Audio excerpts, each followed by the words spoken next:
Hello everyone, welcome to my YouTube channel Mamta maths tutorial. और आज 10th class में lecture 41 है। ये हम चैप्टर 10 कर रहे हैं सर्कल्स का, और आज करेंगे एक्सरसाइज 10.2 के 5th से लेकर 8th सम तक। ठीक है, 5th सम देखिए क्या है। Prove that the perpendicular at the point of contact to the tangent to a circle passes through the centre. सिद्ध कीजिए कि स्पर्श बिंदु से स्पर्श रेखा पर खींचा गया लंब वृत्त के केंद्र से होकर जाता है। बच्चे, इस क्वेश्चन में सिद्ध करने वाला कुछ नहीं है, ये थ्योरेटिकल पार्ट है। आपको कुछ एक लाइंस लिखनी है। वो लाइंस क्या है वो देखिए। देखिए बच्चे, हमें भी पता है कि किसी भी सर्कल में किसी भी पॉइंट पे टेंजेंट जो होती है वो रेडियस पे 90 डिग्री का एंगल बनाती है। ठीक है, स्पर्श रेखा स्पर्श बिंदु से त्रिज्या पर क्या होती है? लंब होती है। ये क्वेश्चन में क्या कहना चाह रहा है कि ये जो लंब है, ये जो परपेंडिकुलर है, ये सेंटर से होके गुजरेगा। ठीक है, अब हमें पता है ये तो रेडियस है, और रेडियस हमेशा क्या होती है? रेडियस तो हमेशा ही सेंटर से पास होती है। ठीक है, सिंपल सा ही क्वेश्चन था। इसमें लिखने के जो लाइंस हैं, जो मैटर है, वो आपको डिस्क्रिप्शन में मिल जाएगा, आप वहां से ले लीजिए। दोबारा देखिए क्वेश्चन में क्या था। क्वेश्चन में क्या कहा गया था कि किसी भी सर्कल पे टेंजेंट अगर है तो पॉइंट ऑफ कांटेक्ट पे जो परपेंडिकुलर खींचा जाएगा, स्पर्श बिंदु पर जो लंब खींचा जाएगा वो सर्कल के केंद्र से होकर गुजरेगा। आपको ये प्रूव करना था। अब हमें पता है कि स्पर्श बिंदु पे जो लंब खींचा जाएगा वो तो त्रिज्या होगी, रेडियस होगी, और रेडियस तो क्या होगी? हमेशा ही केंद्र से सेंटर से पास होगी। ठीक है, सिंपल सा ही क्वेश्चन था ये। अब देखिए नेक्स्ट क्वेश्चन, क्वेश्चन नंबर 6 देखिए स्टूडेंट, क्या है क्वेश्चन नंबर 6 में। The length of a tangent from a point A is at a distance of 5 centimetre from the centre of the circle is 4 centimetre. Question में क्या कहा है कि distance 5 centimetre है किसी भी पॉइंट का सर्कल के सेंटर से, और वहां से लेंथ ऑफ अ टेंजेंट कितनी है? 4 सेंटीमीटर। टेंजेंट की लंबाई कितनी है? 4 centimetre. You have to find the radius, आपको रेडियस निकालनी है। हिंदी मीडियम में देखें तो ये क्या कहना चाह रहा है कि एक बिंदु ए से जो वृत्त के केंद्र से 5 सेंटीमीटर दूर है, वृत्त की स्पर्श रेखा की लंबाई 4 सेंटीमीटर है, आपने वृत्त की त्रिज्या निकालनी है। ठीक है, सिंपल सा क्वेश्चन है। अब हमें क्या पता है? हमें पता है कि सर्कल की टेंजेंट स्पर्श रेखा स्पर्श बिंदु पर त्रिज्या के साथ कितने डिग्री का एंगल बनाती है? 90 डिग्री का। ठीक है, 90 डिग्री का। और अभी हमारे पास कैसी त्रिभुज बन गई है? समकोण त्रिभुज, राइट एंगल ट्राइंगल। और हम कौन सी थ्योरम लगाते हैं? Pythagoras theorem. सॉल्यूशन देखिए, यूजिंग पाइथागोरस थ्योरम क्या होगी? हाइपोटेन्यूज का स्क्वायर इक्वल टू बेस का स्क्वायर प्लस परपेंडिकुलर का स्क्वायर। कर्ण का वर्ग बराबर आधार का वर्ग प्लस में लंब का वर्ग। कर्ण होती है 90 डिग्री के सामने वाली भुजा, 5 सेंटीमीटर। आधार 4 सेंटीमीटर स्क्वायर। लंब नहीं, इसको आर ही मान ले देते हैं, आर का स्क्वायर। सॉल्व कीजिए, 25 centimetre square, 16 centimetre square, R square यहां लेके आएंगे तो क्या हो जाएगा आपके पास? 25 सेंटीमीटर स्क्वायर माइनस का हो जाएगा 8 सेंटीमीटर। माइनस करेंगे तो क्या आएगा? 9 सेंटीमीटर स्क्वायर। और हमें तो आर की वैल्यू निकालनी है, तो हम स्क्वायर का क्या कर देंगे? स्क्वायर रूट, और ये आ गया आपके पास 3 सेंटीमीटर। ये आ गई है त्रिज्या। ठीक है, 9 का रूट 3 और सेंटीमीटर की पावर 2 था, 2 से रूट कट गया, क्या आ गया? सेंटीमीटर। ठीक है, सिंपल सा ही क्वेश्चन था। इसने क्या दे दिया था कि सर्कल के सेंटर से कोई पॉइंट 5 सेंटीमीटर की दूर है, और वहां से जो टेंजेंट स्पर्श रेखा खींची है उसकी लंबाई 4 सेंटीमीटर है। आपने रेडियस बतानी है। अब हमें पता है क्या करती है? रेडियस के साथ जो स्पर्श बिंदु पे स्पर्श रेखा कितने डिग्री का एंगल बनाती है? 90 का। और जैसे हमें एक ट्राइंगल मिल गई जिसमें 90 डिग्री का एंगल है, हम ऑलमोस्ट कौन सी थ्योरम लगाते हैं उसमें? साइड निकालने के लिए पाइथागोरस थ्योरम। हमने पाइथागोरस थ्योरम निकाली और सिंप्लीफाई किया, और हमारा आंसर आ गया। ये 6th क्वेश्चन। और अब देखिए 7th क्वेश्चन।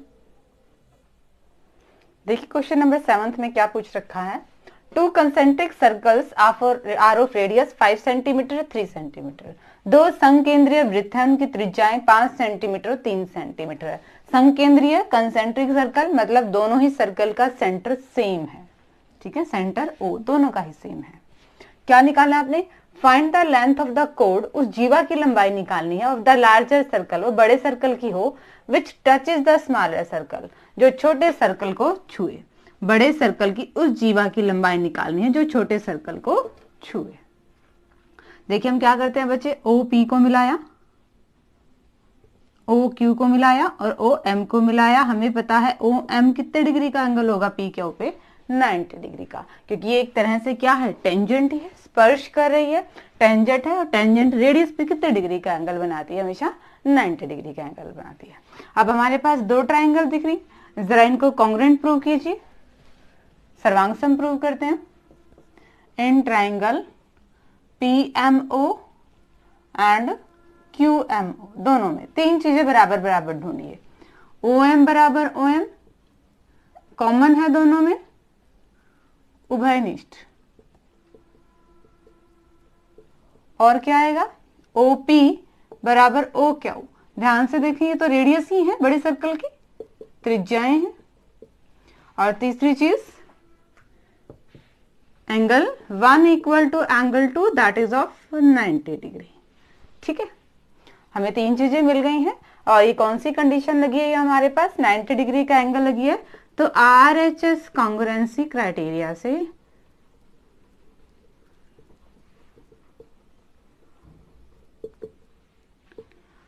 क्या हो जाएंगे हमारे पास? Triangle PMO is congruent to triangle QMO। ठीक है, कॉन्ग्रुएंट हो गई है, दोनों बिल्कुल बराबर है, मतलब बाकी बचे भुजाएं और बाकी बचे साइड्स और एंगल सारे क्या हो गए? बराबर हो गए। और इसे हम क्या नाम देते हैं? CPCT से। हमें क्या चाहिए? हमें तो लेंथ निकालनी है कोड की, तो हम अपनी वाली साइड की जाते हैं।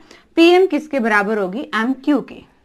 यहां से हमारे पास PM बराबर आ गई MQ की। ठीक है, हमें जीवा की लंबाई निकालनी थी ना, तो हमने जीवा से रिलेटेड हमारा एक रिजल्ट ले लिया। अब ध्यान से अगर देखें तो ये रेडियस है बड़े सर्कल की और उसकी लेंथ हमें कितनी दी हुई है? 5 सेंटीमीटर। ये रेडियस है छोटे सर्कल की और इसकी लेंथ हमें कितनी दी हुई? 3 सेंटीमीटर। और ये एंगल कितने डिग्री का है? 90 डिग्री है। क्या पाइथागोरस थ्योरम लगा के हम PM नहीं निकाल सकते?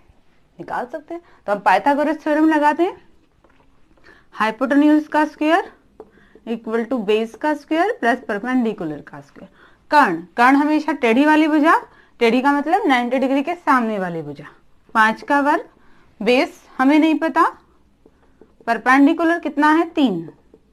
सिंप्लीफाई करें तो 25, यूनिट को ध्यान रखिएगा, प्लस में 9, 25 माइनस में 9 इक्वल टू PM स्क्वायर।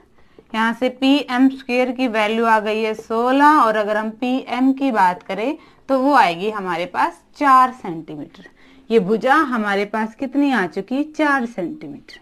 ठीक है, अभी हमने कहा कि PM और MQ बराबर हैं, ये 4 है तो ये भी कितनी है? 4 है। तो पूरी PQ हमारे पास कितनी आ गई है? 8 सेंटीमीटर। ठीक है, देखिए जरा क्वेश्चन को हमने किया क्या है। हमें दो सर्कल्स दे रखे थे कंसेंट्रिक संकेंद्रीय, एक की त्रिज्या 5 थी और एक की रेडियस कितनी थी? 3 थी। ठीक है, और हमने निकालना क्या था? हमने बड़े सर्कल की उस कोड की वैल्यू निकालनी थी, उस कोड की लेंथ निकालनी थी जो क्या करेगी? छोटे वाले सर्कल को टच करती हुई जाएगी। ठीक है, हमने क्या किया? कंस्ट्रक्शंस किया, साइड्स को मिलाया। हमें पता है कि त्रिज्या पे, रेडियस पे ये स्पर्श रेखा क्या होती है? परपेंडिकुलर होती है। हमें दो ट्राइंगल्स दिखी, हमने इन दोनों ट्राइंगल्स को क्या किया? कॉन्ग्रुएंट किया। कॉन्ग्रुएंट करने के बाद, सर्वांगसम करने के बाद बाकी बची भुजाएं और कोण क्या हो जाते हैं? इक्वल। क्योंकि हमें तो ये साइड निकालनी थी, तो हमने इससे रिलेटेड रिजल्ट क्या ले लिया कि हमारा इस ट्राइंगल की PM और इस ट्राइंगल की MQ क्या है? बराबर है। अगर हमें पूरी वैल्यू निकालनी है और इसकी वैल्यू निकाल दे, ये इसके बराबर निकल जाएगी पूरे की वैल्यू। यहाँ पे हमने 90 डिग्री का एंगल दिखा ट्राइंगल में, तो हमने पाइथागोरस थ्योरम लगा के PM की वैल्यू निकाल दी, वो आई है 4 सेंटीमीटर। अब CPCT से कहा था कि ये और ये बराबर है, यानी कि ये भी कितनी होगी? 4 सेंटीमीटर। तो पूरी कोड की लेंथ कितनी आ गई आपके पास? 8 सेंटीमीटर। और अब देखिए आज के लेक्चर का लास्ट क्वेश्चन, क्वेश्चन नंबर 8 में देखिए स्टूडेंट्स क्या कहा गया है। A quadrilateral ABCD is drawn to circumscribe a circle। एक सर्कल के बाहर, ठीक है, एक वृत्त के परिगत चारों तरफ क्या है? एक चतुर्भुज खींचा गया है ABCD, और वो इन पॉइंट्स पे टच कर रहा है, पी क्यू आर एस पे टचिंग पॉइंट तो होएगा बिल्कुल, ठीक है। आपने प्रूव क्या करना है, आपने प्रूव क्या करना है, A B plus C D equal to A D plus B C, आपको ये चीज प्रूव करनी है। देखिए बच्चे, सर्कल है और सर्कल के कोई बाहर में पॉइंट दिख रहा है और ऐसे लाइन जा रही है, ठीक है। ये एक तरह से क्या है, ये स्पर्श रेखाएं तो हैं इस पॉइंट्स पे, और हमें पता है किसी बाह्य बिंदु से किसी एक्सटर्नल पॉइंट पे अगर स्पर्श रेखाएं खींची जाती हैं तो वो इक्वल होती हैं, ठीक है। एक पॉइंट पे अगर किसी सर्कल पे टेंजेंट दो ही खींचेंगे एक पॉइंट से तो वो दोनों क्या होंगी, आपस में इक्वल होंगी। तो इसी रिजल्ट का प्रूव हम कर, इसी रिजल्ट का यूज हम करेंगे हमारे इस क्वेश्चन में। हम ए पॉइंट से देखते हैं, ए पॉइंट से कौन कौन सी टेंजेंट जा रही है, ए पी और ए एस, ये बराबर होंगी, ए पी बराबर ए एस। बी पॉइंट से कौन सी टेंजेंट जा रही हैं, बी पी और बी क्यू, बी पी और बी क्यू। सी पॉइंट से क्या टेंजेंट जा रही है, सी आर और C Q, C R equal to C Q. और पॉइंट डी से क्या जा रही है, डी आर और D S, D R equal to D S. थोड़ा सा ध्यान रख लीजिएगा लेते टाइम कि यहाँ पे AP है तो यहीं पे BP लिया गया है, जब CR है तो DR लिया गया है। कैलकुलेशन में फिर बाद में मिस्टेक नहीं होगी। AS है तो DS आया हुआ है और BQ है तो CQ आया हुआ है। 4 इक्वेशंस आपके पास आ गई हैं,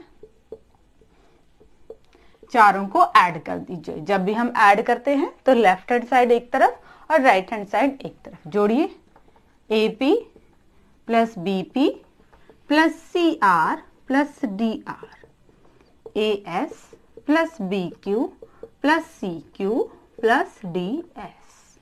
मैंने कहा था ना कैलकुलेशन पार्ट इजी हो जाएगा। वो कैसे, अब देखिए AP और BP को ऐड कीजिए, AP और BP को ऐड करेंगे तो क्या बनेगी, AB। CR और DR को ऐड कीजिए, CR और DR को ऐड करेंगे तो क्या बनेगी, CD। और क्या है देखिए जरा ध्यान से, AS और DS को ऐड करेंगे, AS और DS को ऐड करेंगे तो क्या बनेगा, AD। BQ और CQ को ऐड करेंगे तो क्या बनेगा, BC। और यही वही चीज है जो हमें प्रूव करनी है, ठीक है। हो गया ना इसी question, AB plus CD equal to AD plus BC, यही हमें प्रूव करना था। देखो इसमें हमने क्या यूज किया, किसी भी सर्कल के किसी भी वृत्त पे एक्सटर्नल पॉइंट बाह्य बिंदु से कोई स्पर्श रेखाएं खींची जाएंगी, दो ही खींची जाएंगी, वो क्या होंगी आपके पास, इक्वल होंगे। हमने उसी मेथड का यूज किया। A से स्पर्श रेखा कौन सी है, AP और AS, B से है BP और BQ, C से है CQ और CR, और D से है DR और DS। सारी बराबर हैं, सबको ऐड कर दिया, जो एक साथ जुड़ के पूरी लाइन बना रहे थे उन्हें लिख दिया और ये आपका आंसर आ गया। होप कि आपको आज के लेक्चर के चारों क्वेश्चन अच्छे से समझ में आए होंगे। डिस्क्रिप्शन में इनके सॉल्यूशन लेना ना भूलें और आगे सिलेबस करने के लिए चैनल से जुड़े रहिए। इसे लाइक कीजिए, शेयर कीजिए, सब्सक्राइब कीजिए। Thank you.